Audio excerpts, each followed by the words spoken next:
Well, Andrew Ryan, welcome to the Yellow Dog Studios. It's good to have you here in Bozeman. Well, absolutely delighted to be here, Jim. It's a real pleasure. I have to say I've had a great few days here. Fishing and everything is fantastic. Well, good. Well, we're going to talk a little bit about Ireland and answer some questions that we get all the time about the program. There is a lot of buzz about Ireland right now. It seems to be a hot destination. Explain to our viewers why. What is it that's special about Ireland? What is it for an angler that makes it worthwhile to head over there? Yeah, I mean, we've been taken a little bit by surprise about, how well received it's been. And I suppose some of the things to us are normal. I suppose the geography of the country, the scenery, the history. And I suppose that's all adding, to the fishing, as well as we have excellent, wonderful trout fishing, but that you can have all that as well. I suppose, the historical bridges and buildings that we have by the river, which I suppose for us we don't really take any notice of it, but it seems to be a real buzz for clients from the US, which we're delighted. Well, tell us a little about your operation, where you're located, kind of how you operate and how you came to be. So I suppose I've been in the business a long time, been in it over 25 years, and we're based down in the southeast of Ireland, we're in County Waterford, on the border between Waterford and Tipperary, about 2.5 hours from Dublin. And our operation, I suppose here you'd refer to us as an outfitter. We have a shop, a guiding business. We also have our own private fisheries on the river. So I suppose we're a little bit different to anybody else in Ireland. Nobody else is really offering that kind of service, similar to the full service fly shop that you would have in the US. Nobody's really doing that in Ireland. No disrespect to the other operators, it would be a lot more traditional. It would be more the ghillie style of fishing, and where, not the one-to-one guiding or one-to-two angler guiding that you're used to in the US. So what we're offering is a similar and familiar service that you get in the US, but in Ireland with, our Irish touch to it. And we operate quite a lot of fishing. We have 25 miles of private water. It's predominantly brown trout. I mean, you've been there, you've seen it, you know it. So yeah, it's amazing. I mean, I've had the pleasure of going over and fishing with you and your crew, and I was blown away. As I've often described it to people, you have a guide team that is as good as any freshwater guide team I've seen anywhere in the world. I mean, you could literally transplant a lot of your guides to any river in the western U.S. and they would fit right in. They're, as you said, they're not as traditional and old school as some of the other operations you find in the northern parts of Ireland or other parts of the country, but they are as techy and proficient and experienced as any trout guides anywhere. Yeah, I'm very fortunate with the team we have. They're all good guys. They're really, good anglers. They're very competent anglers, good guides. So, and I suppose the fishing is quite technical. We're used to fishing, fine, and we're used to fishing difficult fish. So the skill set has to be pretty good to catch those fish. So, the guides are pretty good. Well, let's talk about those fish. So you've got 25 miles of private water. You've got some public water you guys fish, a number of different rivers, again, all in the southern part of Ireland in Waterford County. Talk to us a little bit about the species that you guys are focused on over there. So the main species would be brown trout. These are all native brown trout, beautiful looking fish. And so we'd have those, and we have Atlantic salmon. The brown trout fishing would be the main fishing that we do. They're stunning looking fish, average size, sort of from 12 to 14, 16 inches, with plenty bigger fish thrown in, but we kind of like to sell it that's the size, 12, 14, 16 inches. You will get bigger fish, absolutely no doubt. And, there, as I say, it's technical fishing. We're fishing a lot with, small dries, small nymphs, and it's very familiar to what you do here. And you guys have the fish are beautiful, as you said. Average fish, 12, 14, 16 inches, but we've seen some huge fish over there. You guys have got them. There are big fish there. Yeah. They're definitely there. You've caught some, clients got, but they're not easy to catch. Right. So we don't like to say that you're going to go on a trip and you're going to catch all these big 20, 25 inch fish. You're going to see them. Oh, you'll see them, no doubt. You'll see them, but doesn't mean you'll catch them. That's and then, of course, we have the Atlantic salmon fishing, which is that's special in its own right.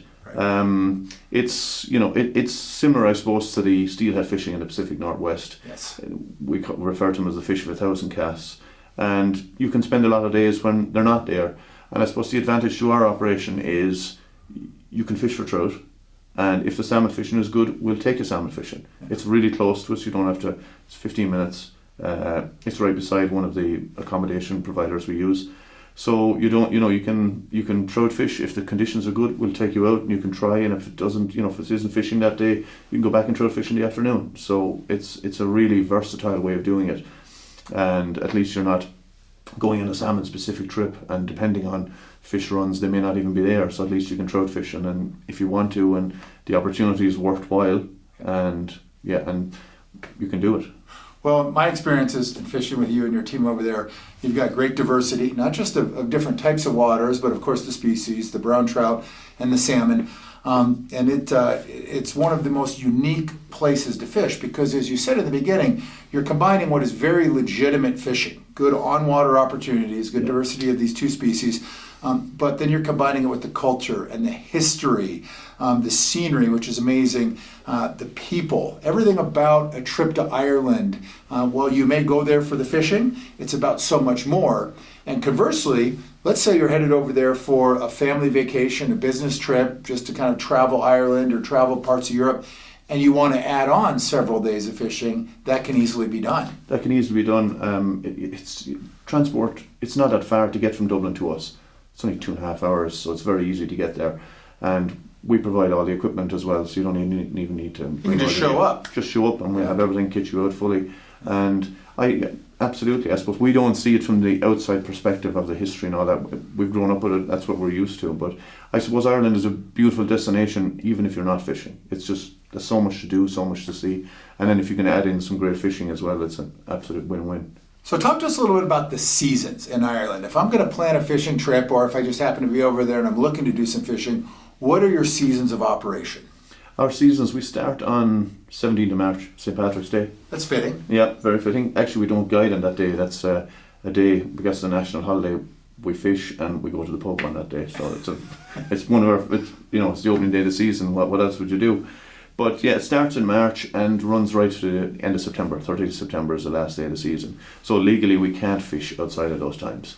Right, so it's a late spring to early fall time frame, open that entire window. Open it, and then within that time frame you have different things going on. I mean, March can be good fishing, but it can be tough. Depends on the weather. If you get cold, wet March, river levels are high, it can be tough, but it can be good streamer fishing on some of the smaller rivers. April, then things start to warm up a little bit. You get good hatches. We get a hawthorn fly, which is a small little black terrestrial towards the middle end of the month, which is great sport. Brings on some dry fly fishing, and it's good. May, then it starts to really pick up. You get warmer weather, more hatches. You get, during the day, you'll get some mayflies coming off and stuff like that. And then you're going into June, you get longer days. I mean, it stays light till 11 o'clock at night, and you get really nice evening dry fly fishing. So then July, August would be quite similar. Small mayflies, caddis, all that sort of stuff. And then in September, it moves into, again, back into more dry fly fishing during the day. And we get a hatch of a fly called, well, it's not really a hatch, it's a fall of daddy long legs, we call them, crane flies, which are great sport. I suppose is our equivalent of hopper fishing that you have here. So that can be great sport in September. You need warm weather for it, which can be. This September we didn't get any warm weather. It's Ireland, you never know. As we say, you don't come to Ireland for the sunshine. So, well, that's the trout fishing, right? You kind of went over that. How about if you want to go and either target Atlantic salmon, or you just want to incorporate some salmon opportunities in with the trout fishing? So yeah, we get a run of fish in May, which is good. They're bigger fish. They're the sort of spring fish that we get. Then in June, late June, you get some. July, you get the grills, which are fish around sort of 6 to 10 pounds. Still really nice fish. And then later on in sort of autumn time, you're getting back into the bigger fish again. Sort of they're between sort of 12 to 18 pounds. These are good sized fish. They're big, strong, powerful fish. The Shore would be well known for the larger size salmon in Ireland. The River Shore. The River Shore would be very well known for them, and it holds the Irish record of 57.5 pounds. Now that was caught in 1874 on the mystery fly, but seemingly the story was that the Michael Maher, who was the guy who caught it, pulled some feathers off a chicken in a farm and had seen this fish rise and caught this 57-pound fish. So it's in 1874. In 1874, yeah. So you're saying there's a chance? If he can pull a few feathers off a chicken and catch one, I mean, with the gear we have these days, it should be easy enough. Nice. Well, when you're over there and pivoting back to trout fishing, talk to us a little about the techniques. I mean, you kind of ran us through some of the hatches and what to expect, but I mean, you are a very kind of hatch-specific fishery over there, and your guides are constantly, dialed into what's happening on the surface, what's happening subsurface. I mean, you guys, get after it as far as the hatches go. Yeah, the hatches can be very good. They can be dependent on weather. I mean, if we get cold weather or cold, we often get this cold easterly breeze, and that will kill the hatches. But when we do get hatches, they're very good. So this style of fishing is very familiar to what you do here. Yeah. I mean, we're fishing 9 foot 4 weights, 9 foot 5 weights, 4 weights or 9 foot 3 weights. We prefer the sort of lighter lined rods because we tend to fish fine tippet. 6x would be our go-to tippet. Yes. And we fish 7x, and we even go down to 8x and even down to 10x sometimes. Most people don't even realize they make like 9 I know. 10X. Actually, we buy the local stuff here. The Trout Hunter 10x is actually really good stuff. Yeah. So we fish quite fine. But the fishing itself is quite familiar, and then we fish a lot then with a dry with a nymph dropper, which works really well because you're getting the advantage of fishing on the surface, and underneath it just tends to be a very effective way of getting trout. Yeah. And then if we get high water conditions, which happens quite a bit, if you get a localised flood, we fish streamers, and that's often when you can pull out the bigger fish. So if you've done a bit of western fishing throughout the western U.S., Montana, Idaho, if you know those rivers and you're familiar with those techniques, you're going to do fine in Ireland. Absolutely fine. Yeah, I mean, we would have a bit more trees on the river, so we call them the fly-eating trees that you're casting on the branch, you'll come out and grab your fly. But it's similar. You're sort of fishing 40 to 50 feet. If you can do that well with a 12-foot leader, you'll do fine. And it's very, very similar, styles of fishing.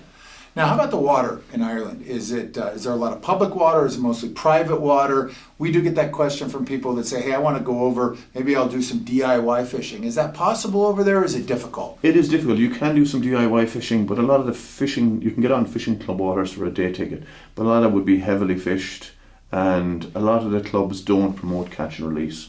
Right. So a lot of the bigger fish are gone out of it. They're not, it wouldn't be. The fishing that we've operated for the last 20 odd years, and it's been catch and release. We tend to have bigger fish in it, and because we don't take them out of it, they're there, and so we get a bigger, better quality fish. Yeah. But you can do some good DIY fishing, but you won't get the same quality fishing that we would offer. So I think one of the big draws about the packages and the trips that you offer, Andrew, is that it's great for a scenario where maybe you have an angler and a non-angler traveling together. Because again, it's Ireland. There's so much to see and do. And down in County Waterford in the southern part where you guys are based and where you operate, talk to us quickly about some of the other things that non-anglers can take advantage of, or if people want to fish for a couple of days and then see the area, what are some of the highlights? There's just so much. It's a long list, but we'll say within half an hour of us, we'd have the Rock of Cashel, which is absolutely amazing. It was the seat of the High Kings of Ireland. It's a huge castle. You'd have Cahir Castle, which is really beautiful. It's on the banks of the River Suir. That's the river we fish, and you'd have Kilkenny, which is about an hour away. You'd have the coast, and we're only 20 minutes from the coast, which is really nice. Maybe if you're from certain parts of the US, you may not see the coast on a rig, but there's beautiful drives along the coast. You'd have Middleton Whiskey Distillery is only about 45 minutes away. So the list is endless. And so the ideal sort of scenario would be if you can rent a car, or what we can do as well is we can organise collection at the airport.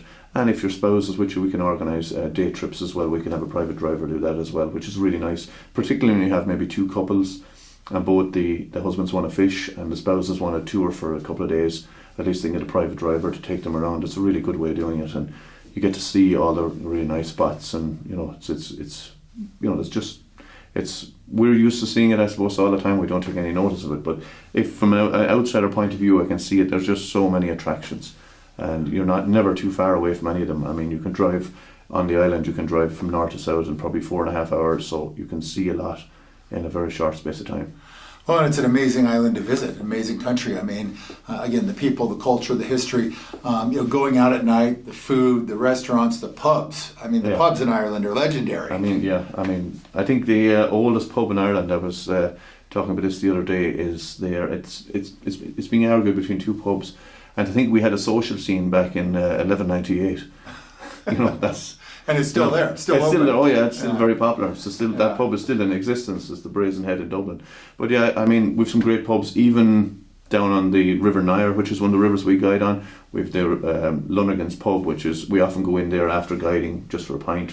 And it's, it's great. Yeah. You can have a pint of Guinness in your waders by the pub. You've experienced it. It was one of my favorite highlights of the trip. We were literally fishing this great pool under this amazing old stone bridge. There's big fish in front of us, and it says, let's rest these fish. And you walk about 50 yards up this trail, and there's this pub from the 1600s. You walk in with your waders, lean the rods by the front door, and it's just an incredible experience. Yeah, and even a lot of our clients stay in the Hotel Manila in Clonmel, and Clonmel has some great bars, great pubs. You were in Phil Carroll's pub. Phil Carroll's, great pub. Super pub. I mean, it's authentic.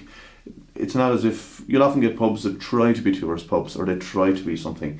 These are just what they are, and you accept them as they are, and they're authentic. It's what they've always been. That's what they've always been, and they don't try to be anything. They are what they are, and they're just proper pubs. All right, so here's a big question about Ireland.